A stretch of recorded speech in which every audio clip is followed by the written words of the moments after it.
Chester Santos, United States memory champion, also known as the International Man of Memory. Yeah, really, I started playing around with memory, doing research into how to improve one's ability to remember because I wanted to compete in the United States National Memory Championship. So that's what sparked the interest. Eventually, I did win the U.S. Memory Championship, and since then, I've spent the last 10 years training other people all over the world in techniques that I feel can most benefit them in their career, in school, and also in their personal life. So I help people to remember names and get more out of business networking, presentations, important facts and figures, exam material for students. So there are techniques really that anybody can learn that will dramatically improve your ability. Sure. So there were three main principles that I covered in my talk today, and that was they were visualizations. So we're very good at remembering things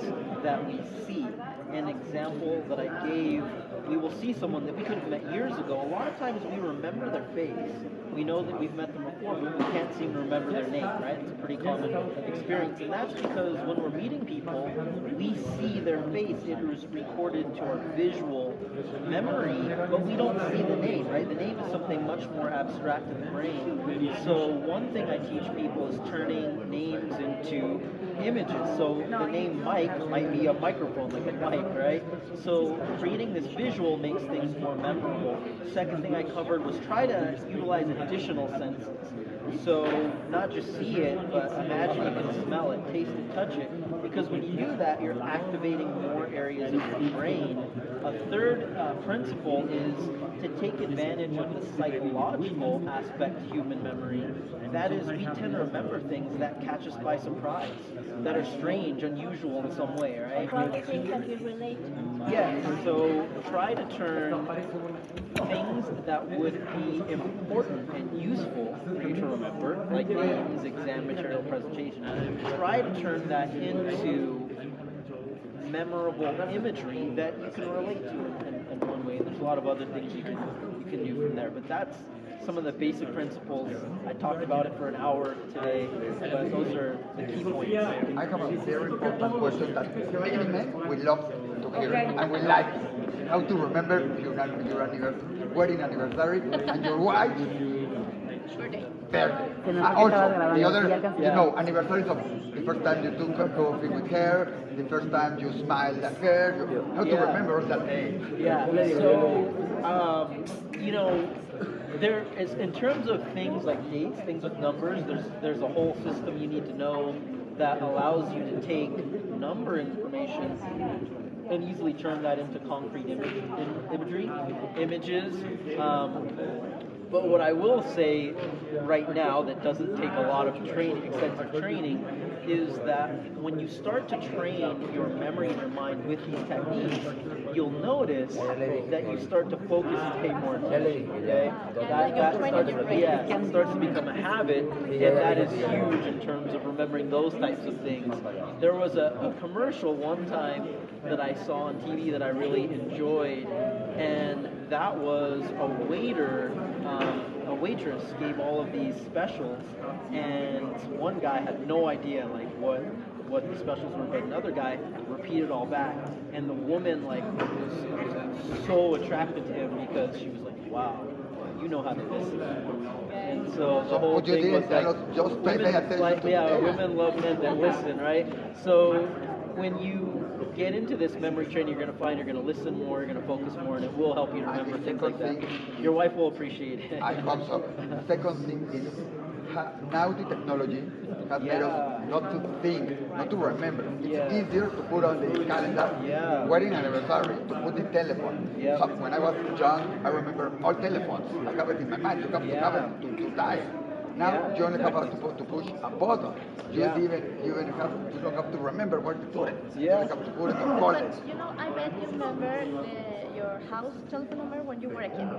From when I was a kid, I remember every phone. Exactly. Now there are more phones with everything. I remember the number. So now I don't remember maybe the number where I live. Yep. Is that a problem? How to recover from that, or how to teach kids, our kids, to use it. Yeah, not you just described the use it or lose it principle as it applies to memory, right? So you gave a very good example that I also give in my presentation sometimes. Out of phone numbers, we all used to be able to remember the numbers of friends, family members. When I was growing up, my parents would often give me numbers that they felt were important for me to know, like an aunt's number, emergency number, something. We could all commit those to memory. We still remember them today a lot of times, right? But because nowadays we are unfortunately outsourcing our memory to these electronic devices, completely turning off our memory, it's gotten so bad that there are a lot of people out there nowadays that don't even know their own phone number. They don't even know their own phone number. So it's a good example of the use it or lose it principle. Now the positive aspect of this is that if you actually will make it a point to use your memory again, if you think about the case of phone numbers, we have that ability, right? We can do it, and if we will only make the point to train our memory again, we can get it back, we can keep it strong.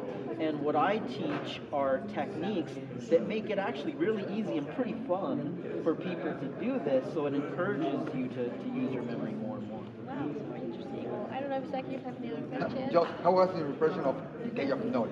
What do you think about Decay of Knowledge? It was an amazing day, a really incredible day. I enjoyed it so much. I would hope to do it again in the future because it is such a unique event in that you have speakers here from a wide range of backgrounds, and we're covering things that you would never otherwise be exposed to in a college program or even in sorts of professional trainings. You would never be exposed to these particular topics, really unique topics that are also very useful and will be beneficial to you in your career and in your life when you really try to digest this and use what you've learned today to gain knowledge.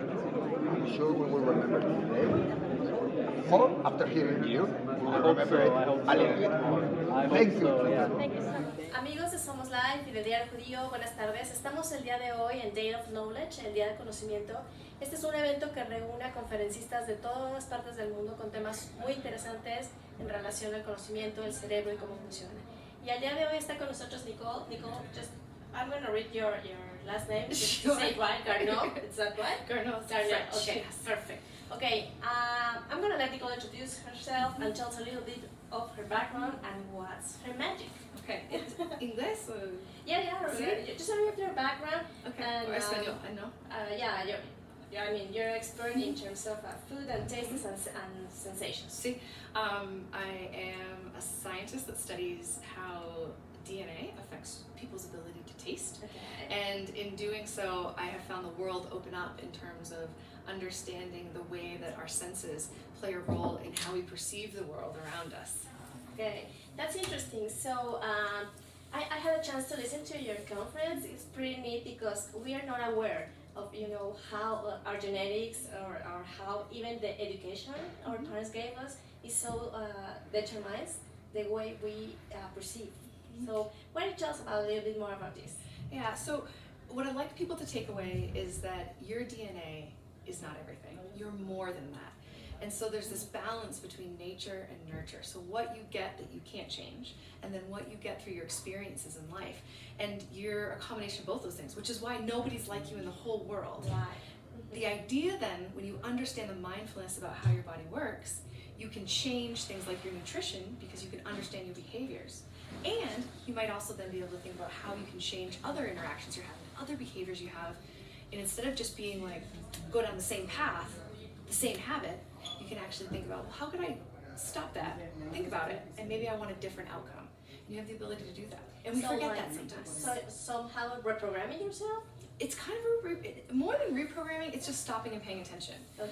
And when you stop and pay attention, you start realizing the whys behind how you feel. Whether it's a craving, a food, like I'm sad so I'm craving salty food or something, or sweet food, or if it's something else more important in life, like why am I feeling angst in this situation? If you pause, then you can really figure out why that exists. Okay. And is this all for research, or how do you apply this, you know, like in our daily basis for normal, non-scientific people like Of course. So most of what I do in terms of my speaking or working with food companies or working in nutrition is that. It's communicating it to the public. So I do my research and I publish my articles and that becomes the foundation. But really, if you don't speak in a way that helps people understand with their heart, then you're not going to make a difference. So that's what I try to do. No, and you did it just right because you just make science so fun. So, That's the idea. Yeah, It is fun. It is fun. I'm a nerd at heart. I want everyone to be love that nerd. How's your experience with the taste and aromas of Mexico? Absolutely wonderful. So I live in Denver, Colorado. Okay. Most of my neighbors speak Spanish, and as you know, the Mexican culture is very inviting. So as soon as we moved on the street, I mean, Maria is abueladita to my daughter, and okay, linda, and she comes, and Georgia doesn't know what's going on, and it's just the welcoming atmosphere and the social support that you get from this culture just means the food gets so much more love in my heart because it comes with people. Right, you're so right. Well, Nicole, thank you so much. This is a quick capsule, but I don't know if you want to say anything else to our audience. It's pretty much millennials, so this is new for them. Sure, I think what I would say is get outside the box. So think about what you're doing in your life and how this wonderful body of yours can make you do anything you want. Okay, yeah, we're done. We're done. Yeah. Thank you so much. You're welcome. I'll ask all the speakers to come in front because you deserve a big applause. Today, an amazing day for us, and we'll learn a lot in the day of knowledge. Un aplauso a todos ellos, por favor. Realmente, de la sexualidad a la memoria, a la literatura, al sabor, a la venganza, a la caricatura. Hoy fue un día espectacular, un verdadero aplauso, a big aplauso. Quiero invitar, por favor, a todos los que han participado junto toda la gente que es parte de Ciudad de las Ideas y Day of Knowledge, agradecer a ADN40, a la UNESCO, a la Secretaría. Pasen todos, por favor. Rapidísimo, no tengan miedo. Y a la otra grande Sofía, por favor, vengan a mi lado, por favor. Pamela, Alejandro, Valeria, Fanny, suban por favor rapidísimo porque entonces son parte de este equipo. Fernando, Filip, ¿dónde están? Mario, el músico. Sí. Señoras y señores, Verónica, que hizo un espectacular trabajo, un aplauso enorme.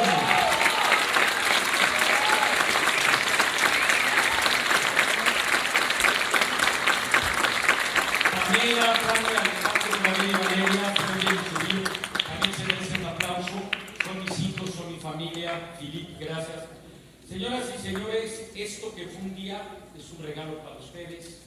Aprovechenlo, degústenlo, aprecienlo, digiéranlo, expúlsenlo y sean creativos con ello.